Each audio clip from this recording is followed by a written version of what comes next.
Mira. Ya? Apa benda-benda ni? Alah, aku tengah fikirlah macam mana nak buat kerja morfologi Oh, senang je. Mari kita tengok video ni. Ya. Hai. Assalamualaikum. Saya Nur Alif Sofia binti Muhammad Nazir Dan saya Nur Amira binti Azmi dari BM2, dan dalam video ini kami akan menerangkan mengenai pembentukan kata daripada imbuhan bahasa asing dan kesalahan bahasa dalam ayat bahasa Melayu.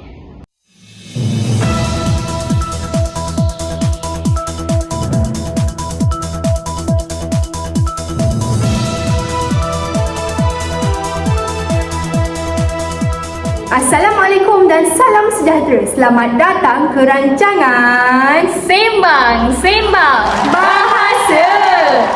Pada minggu ini, kami akan membincangkan mengenai pembentukan kata daripada imbuhan bahasa asing dan kesalahan kata dalam ayat bahasa Melayu. Mari kita saksikan.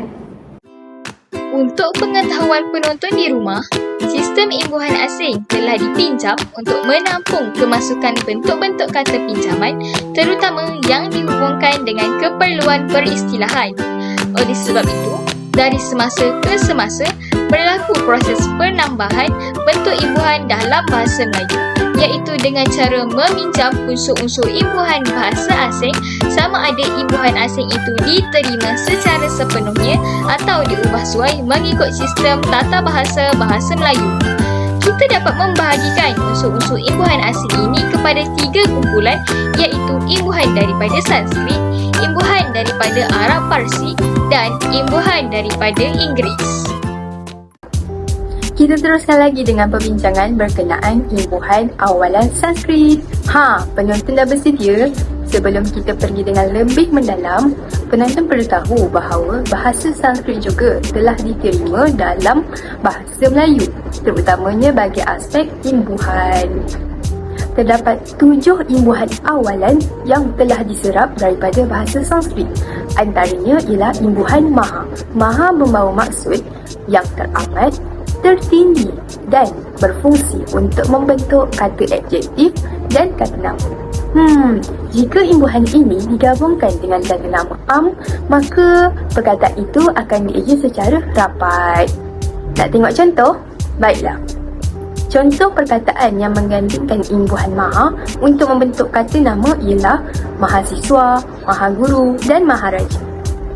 Seterusnya, contoh perkataan yang menggunakan imbuhan maha tapi ingin membentuk kata adjektif pula ialah maha besar, maha suci dan maha agung. Tapi kan sebenarnya perkataan maha yang berada dalam konteks kata adjektif ini tidak bertaraf imbuhan, tetapi menjadi satu perkataan yang utuh. Yang kedua, imbuhan tata. Imbuhan ini digunakan bagi menerbitkan kata nama. Apa maksud imbuhan ni? Imbuhan ini bermaksud satu peraturan atau penyusunan. Perkataan yang sering digandingkan dengan imbuhan ini ialah tertib, yang membentuk perkataan tata tertib. Perkataan ini bermaksud satu peraturan yang mesti dipatuhi. Contoh lain, kita juga sering dengar perkataan tata cara.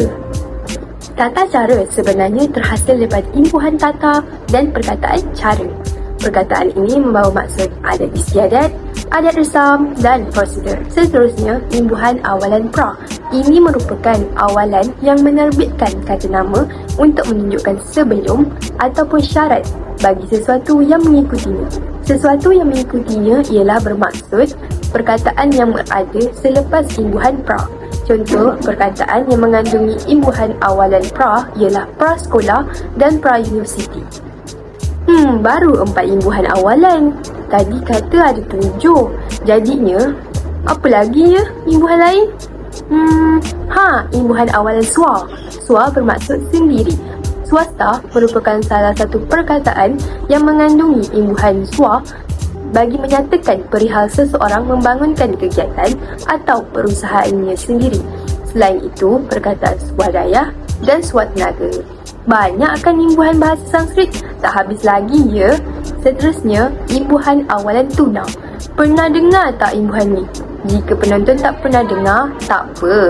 Imbuhan ini sebenarnya tidak terkenal dalam bahasa Melayu, tapi sering digunakan dalam bahasa Indonesia. Jadi, tak peliklah jika kalian tak pernah dengar berkenaan imbuhan ini. Imbuhan tuna bermaksud tiada atau tidak mempunyai. Contohnya, jika seseorang hendak menjelaskan berkenaan tidak mempunyai anggota ataupun cacat, mereka boleh menggunakan perkataan tuna anggota. Selain itu, perkataan pengangguran yang selalu kita dengar juga boleh ditukarkan dengan perkataan tuna karya yang membawa maksud seseorang yang tidak mempunyai pekerjaan. Penonton tahu tak, jika kita ingin menjelaskan berkaitan bilangan, imbuhan apa yang kita gunakan? Ada 4 imbuhan yang boleh digunakan untuk menjelaskan berkaitan bilangan. Antaranya, imbuhan awalan eka, dwi, tri dan panca. Imbuhan awalan eka membawa maksud satu. Contohnya ialah eka bahasa dan eka matra. Eka bahasa menunjukkan satu bahasa dan eka matra menunjukkan satu dimensi atau berukuran satu. Dwi menunjukkan dua, contohnya ialah dwi bahasa, dwi pilihan dan dwi fungsi. Yang ketiga ialah tri. Tri menunjukkan tiga, contohnya ialah tri bulan. Dan yang terakhir ialah imbuhan panca.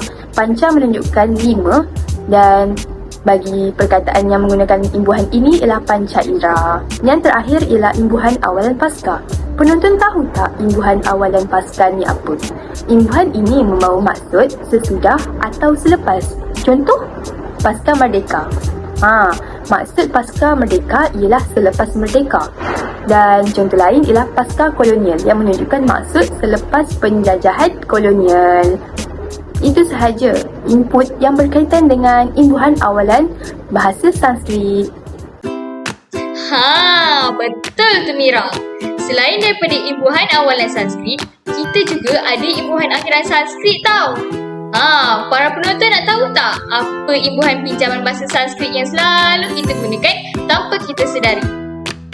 Apa? Nak tahu? Jom dengani. Antara imbuhan akhiran yang dipinjam daripada bahasa Sanskrit adalah imbuhan akhiran wan, man, wati dan nita. Mesti para penonton tertanya-tanya kan? Ada ke imbuhan akhiran ni dalam perkataan bahasa Melayu? Tak apa, biar saya buktikan.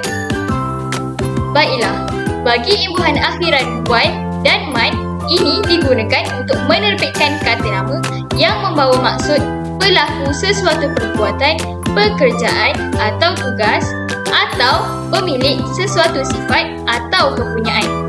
Kedua-dua imbuhan ini juga adalah untuk menunjukkan jantina lelaki. Faham tak? Tapi kan, macam mana agaknya kita nak bezakan penggunaan imbuhan akhiran wan dan man ni ya? Mesti para penonton pening kan? Macam ni. Cara nak bezakan penggunaan imbuhan ni mudah je. Para penonton cuma ingat, kalau imbuhan akhiran man mesti digunakan pada kata dasar yang berakhir dengan huruf I. Contohnya perkataan seni. Kan perkataan ini berakhir dengan huruf I. Jadi, imbuhan akhiran man boleh digunakan menjadi perkataan seniman. Contoh lain yang mesti para penonton pernah dengar adalah budiman. Pembentukan perkataan ini sama saja dengan pembentukan perkataan seniman. Kalau imbuhan wan pula untuk kata dasar yang berakhir dengan huruf apa agak-agaknya? Apa? Wah, pandailah penonton kita ni. Ya, betul tu. Penggunaan imbuhan akhiran wan pula digunakan pada kata dasar yang berakhir dengan huruf A. Contohnya perkataan angkasa. Perkataan ini kan berakhir dengan huruf A. Jadi, imbuhan akhiran wan boleh digunakan membentuk perkataan angkasawan. Banyak contoh lain yang menggunakan imbuhan akhiran ini. Antaranya adalah olahragawan, karyawan, sukarelawan dan sebagainya. Bagaimana pula dengan imbuhan akhiran wati dan nita ya? Sebenarnya imbuhan akhiran ini adalah sebagai padanan kepada akhiran man dan wan. Maksudnya, kedua-dua imbuhan ini adalah untuk menunjukkan jantina perempuan. Kalau tadi lelaki, sekarang perempuan. Contohnya, seniwati, angkasawati, biduwanita, karyawanita dan lain-lain. Akan tetapi, penggunaan imbuhan akhiran Sanskrit ni tidak kekal atau sering berubah. Contohnya, perkataan sediman merujuk kepada lelaki kerana penggunaan imbuhan akhiran man. Tetapi, perkataan jelitawan tidak pula merujuk kepada lelaki walaupun terdapat imbuhan akhiran wan. Oleh itu, hanya beberapa perkataan bahasa Melayu sahaja yang menggunakan imbuhan akhiran Sanskrit ini. Penonton di rumah faham tak penggunaan imbuhan pinjaman bahasa Sanskrit ni? Faham? Wah, baguslah. Semua masih bersemangat. Sabar. Rancangan ni belum habis tau. Jom kita teruskan lagi dengan tayangan video mengenai imbuhan pinjaman bahasa Arab Parsi.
Jelaskan penerangan daripada video tadi. Saya yakin para penonton mesti sudah faham dan jelas mengenai imbuhan bahasa Arab.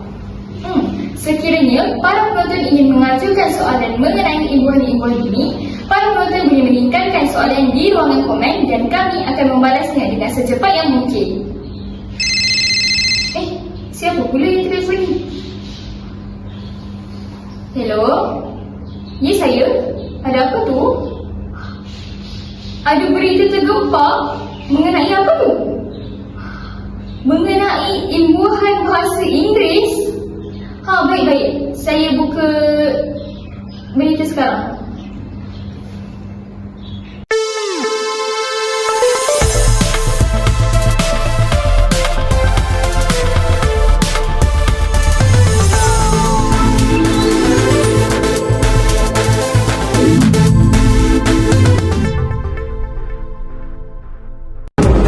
Assalamualaikum dan salam sejahtera. Kami daripada TV Bahasa ingin berkongsi berkenaan imbuhan bahasa Inggeris yang telah diserap masuk ke bahasa Melayu.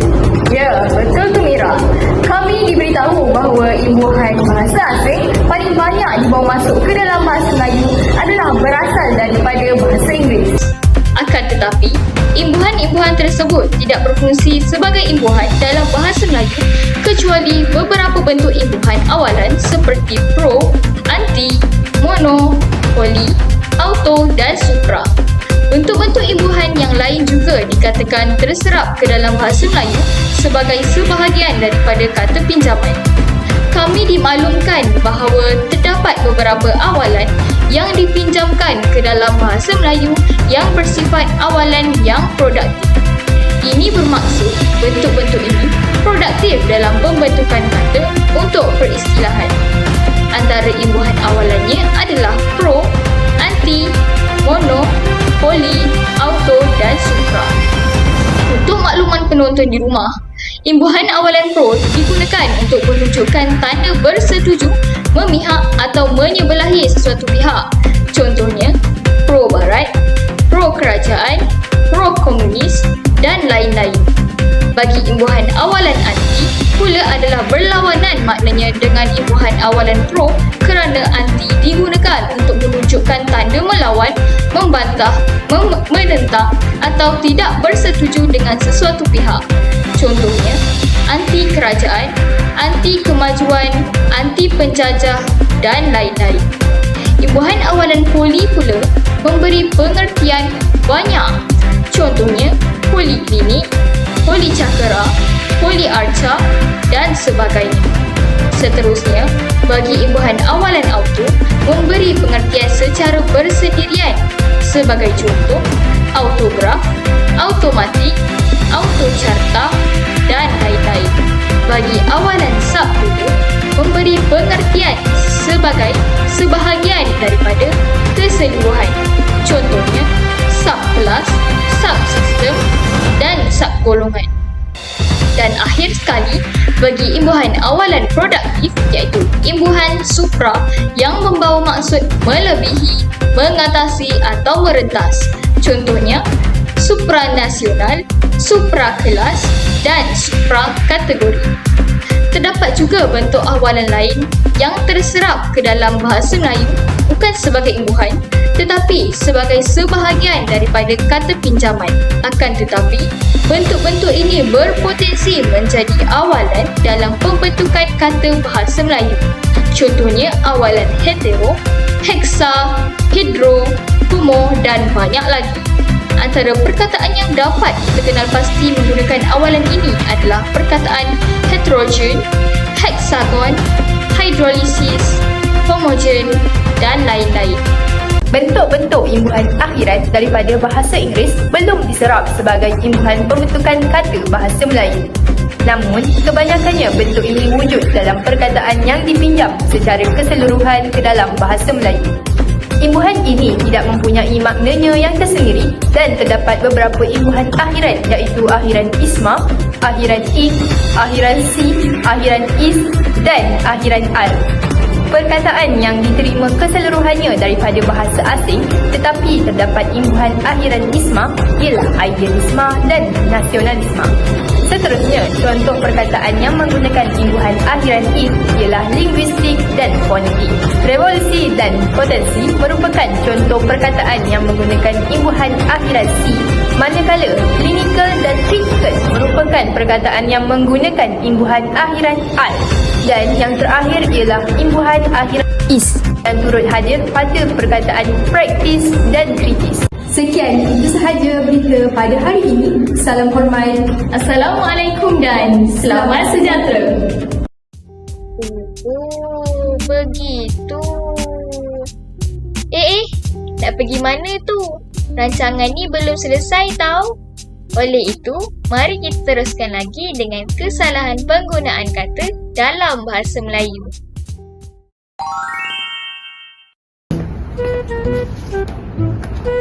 Wah, macam mana ya?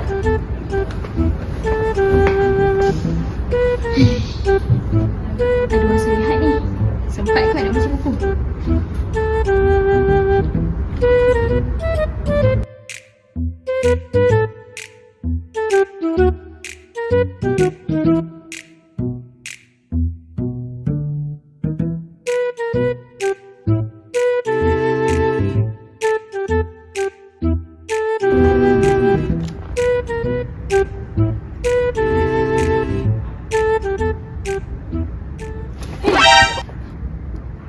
Ni salah ni. Mana boleh guna perkataan di dalam hati? Salah penggunaan katanya tu. Mana boleh guna kata sendi nama di dalam? Sebab kata sendi nama di dalam ni kan digunakan di hadapan frasa nama konkret yang dapat dilukis disentuh dan sebagainya secara fizikal. Kalau hati boleh sentuh ke? Jadi sepatutnya kita guna kata sendi nama dalam lah kan? Sebab kata sendi nama dalam ni digunakan di hadapan frasa nama konkret yang kita tak dapat sentuh, pegang atau lukis secara fizikal. Betul ke? Esok tanya cikgu lah.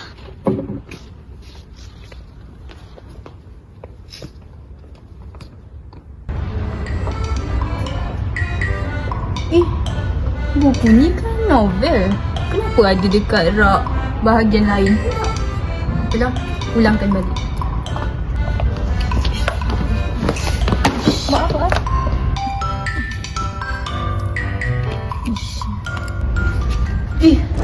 Abang adalah suami Syira. Adillah. Macam salah je.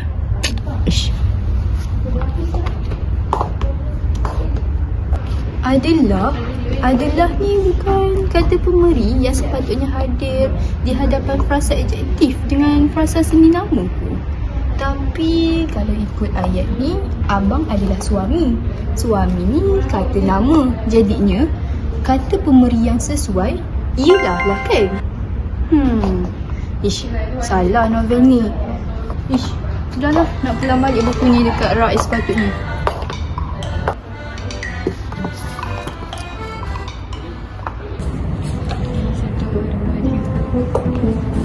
Mira, kau ada jumpa majalah yang cikgu suruh cari hari tu? Dah, ni majalahnya. Oh, sama lah. Aku pernah jumpa. Jomlah kita baca dulu sebelum nanti cikgu tanya, kita tak dapat jawab. Betul?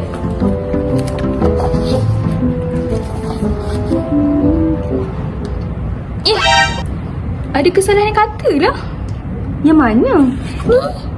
Cuba kau tengok kau punya. Oh, aku pun jumpa ni. Apa ni?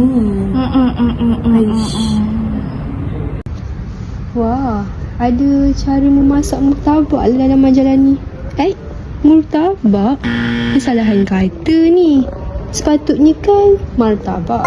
Ejaannya akan jadi macam ni. M-A-R mat, P-A-T-A ta, B-A-K bak. Martabak. Baru betul, bukannya murtabak. Salah ni. Lah. Aku pun ada kesalahan kat sini. Tengok ni. Apam manis. Bukan sepatutnya apam ke, bukan apom. Jadi ejaan dia A-P-A-M. Apam lah kan? Hei, majalah ni banyak salah ni, Mira. Kita ambil majalah lain lah.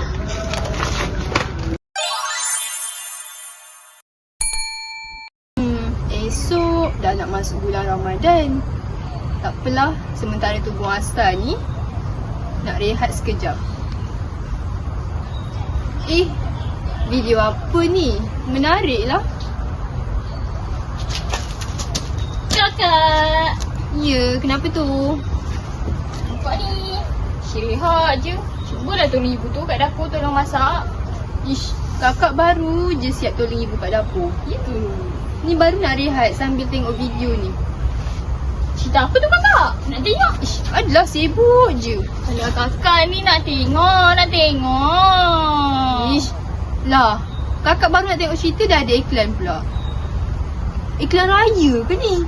Awal lagi. Puasa pun belum. Alah kakak. Tengoklah sampai habis iklan tu. Macam menarik je. Tengoklah. Yelah. Mak, dapat saya beli ni daripada US, Mak. Sedap. Mak, Apple saya ni daripada Jepun. Kelakar lah pula iklan ni.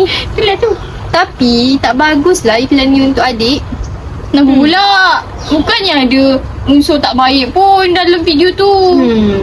Memanglah tak ada. Tapi ada kesalahan kata dalam iklan ni. Kau tu dah lah cepat terpengaruh. Nanti terbiasa dengan penggunaan kata yang salah pula. Mana ada.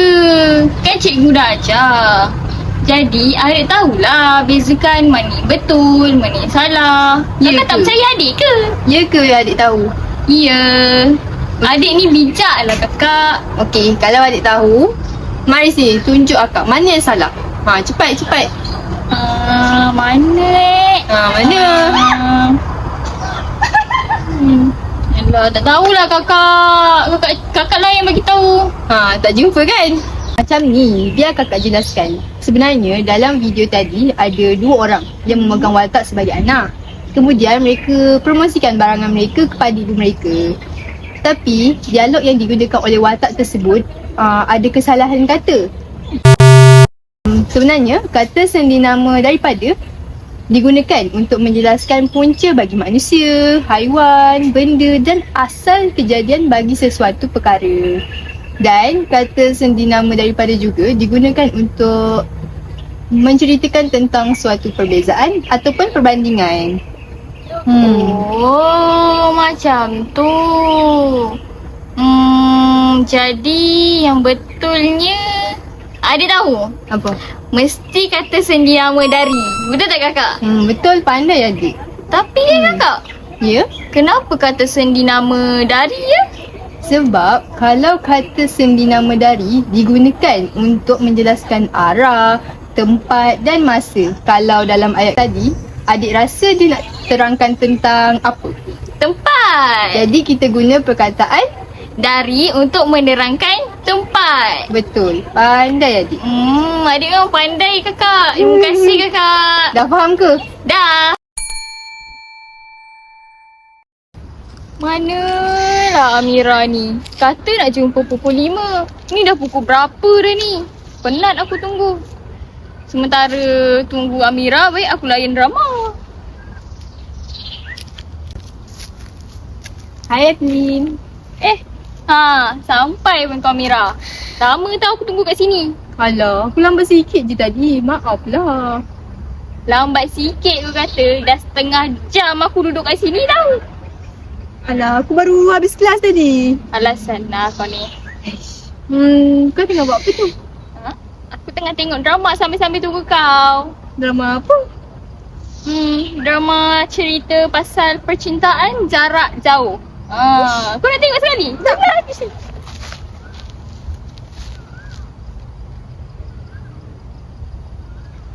Adeline. Cuba kau ulang balik apa yang lelaki tu cakap. Ulang balik. Apa Mira? Kau ada nampak apa-apa ke? Apa pula awak cakap macam tu? Aku nampak. Kau takkan tak perasan kot. Ada. Aku tak perasan pun. Ada kesalahan kata dalam video ni. Ada Kau ni. Ni, lelaki tu guna kata tanya apa dalam soalan dia. Sedangkan kata tanya apa tu digunakan untuk menanyakan tentang satu benda, haiwan atau tumbuhan. Jadi, tak sesuai lah kalau kita nak gunakan kata tanya apa dalam percakapan dia tadi.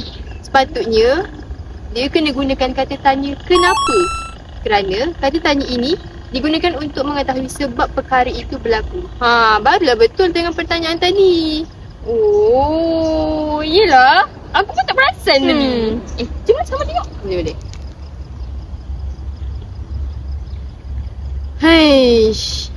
Lagi sekali. Kau kenapa Mira tengok drama pun mengeluh? Baik aku cakap cerita ni seronok.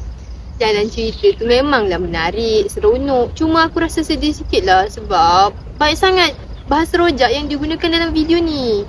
Dalam drama ni. Contohnya macam perkataan I. Sepatutnya mereka boleh je guna kata ganti nama diri saya. Lepas tu perkataan busy. Sepatutnya gunalah perkataan sibuk. Banyak lagi lah kesalahan kata. Bahasa rojak pun banyak. Sepatutnya saluran macam inilah yang menjadi penggerak dalam memartabatkan bahasa Melayu. Tapi apa yang berlaku adalah sebaliknya. Sedih. Betul juga apa yang kau cakap tu Mira. Siapa lagi kan yang nak memartabatkan bahasa Melayu melainkan diri kita sendiri? Betul. Udahlah, daripada aku layan drama kau yang tak apa-apa ni, baik aku tengok TikTok. Seronok tau cerita ni. Seronok tak seronok?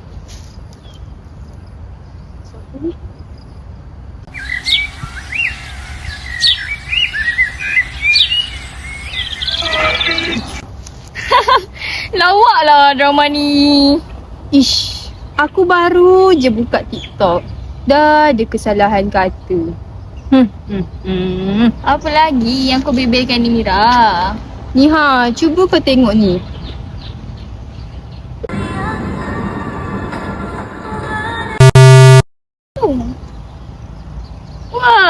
menarik lah ayat dalam TikTok ni. Menarik tu memanglah menarik. Tapi cuba kau tengok betul-betul. Kan ada kesalahan kata tu. Ya ke? Tak nampak pun. Mana? Ish, tadi dah bagi tahu. Takkan yang kali ni pun nak kena bagi tahu juga. Alah, maaf lah. Aku tak nampak. Mana satu? Tak apa. Aku terangkanlah. Sebenarnya, di akan berfungsi sebagai kata sendi nama ataupun imbuhan. Tapi dalam konteks ayat ni, di yang digunakan sepatutnya ialah imbuhan, bukan kata sendi nama. Jadi, untuk dieja, tak perlulah dijarakkan antara di dengan kata kerja tutup. Jadinya macam mana eja? Ditutupi tu sekalikan lah. Maksudnya tidak perlu dijarakkan lah kan? Betul. Aku tak perasan lah Mira. Macam mana boleh perasan? Hebat lah kau ni Mira. Aku bangga ada kawan macam kau ni. Penatnya hari ni. Nak rehatlah kejap sambil-sambil dengar radio Hot FM.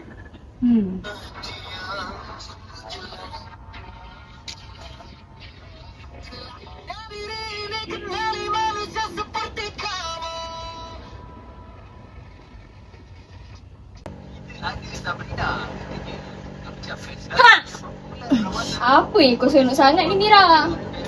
Hadlin, kau ni buat terkejut aku je. Aku dengar ni reka dengar radio Hot FM. Iklan apa tu? Ish.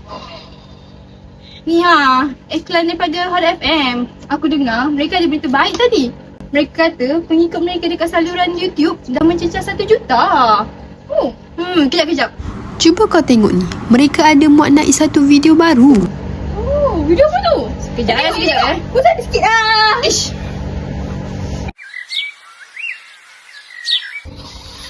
Satu juta?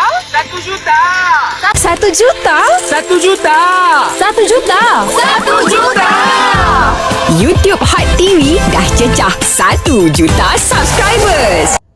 Wah, menarik lah video ni. Dah 1 juta subscriber dekat YouTube. Aku baru je puji video ni menarik. Dah ada satu kesalahan kata yang aku kena pasti. Helen kau ni. Relax lah, ini kan video daripada saluran YouTube. Biasalah kalau ada kesalahan kata. Takkanlah itu pun tak boleh. Mira, tak kisahlah saluran YouTube ke, Instagram ke, saluran apa sekalipun, bahasa Melayu mesti kita utamakan. Kau tahu tak apa yang salah dalam video tadi? Aku tak tahu. Memanglah kau tak tahu. Ayat kau tadi pun salah. Mereka kata pengikut mereka dekat saluran YouTube. Tak apa. Mari aku terangkan. Kalau kau dengar video tadi, ada salah seorang yang gunakan perkataan dekat. Tapi sebenarnya penggunaan perkataan dekat ni bermaksud jarak yang tidak jauh ataupun rapat dengan kita. Jadi perkataan ni tak sesuai lah untuk digunakan dalam konteks ayat tu. Faham? Jadi apa perkataan sesuai untuk menggantikan perkataan dekat tu?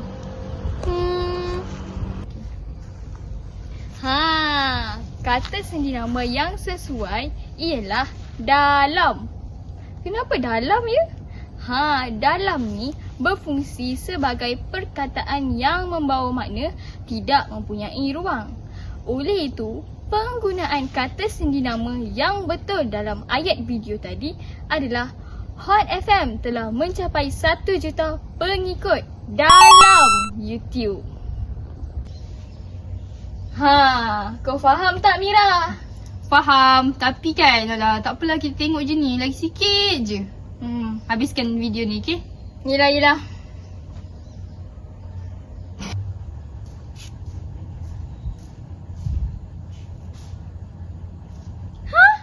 Stream Hot FM dan layan video-video terpaling hangat di YouTube Hot TV. Kau ni kenapa? Lagi tadi. Ni ada kesalahan kata lagi ni. Apalah sakit telinga aku dengar. Salah apa pula kali ni? Ni. Terpaling hangat. Mana boleh letak dua kata penguat dalam satu ayat? Tak boleh. Selalu aku dengar orang cakap istilah terpaling tu dekat radio lah, dekat TV lah. Ingatkan istilah tu betul. Lah, kau pun terpengaruh juga ke? Kau tak tahu ke terpaling ni merupakan salah satu kesalahan kata? Nak aku jelaskan dekat kau tak? Boleh. Okey, jom. Jom. Ha, macam ni. Sebenarnya, darjah penghabisan dalam kata penguat ter, paling dan sekali tidak boleh hadir dalam satu binaan ayat. Jika kata penguat ini digabungkan serentak dalam satu ayat, maka akan membawa kepada unsur lewah. Faham tak? Faham. Aish. Adlin. Sambunglah tengok ni. Lagi sikit je video ni. Yelah.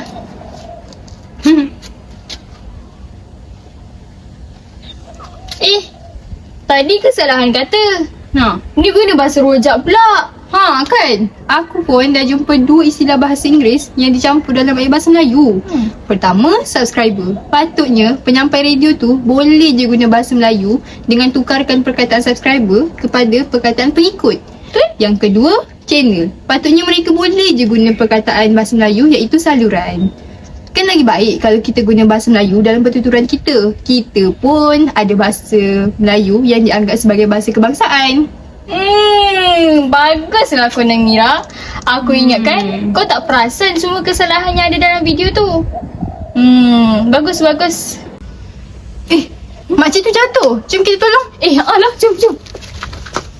Nampaknya kita sudah pun berada di penghujung rancangan. Kami berharap segala input yang telah kami berikan bermanfaat kepada para penonton.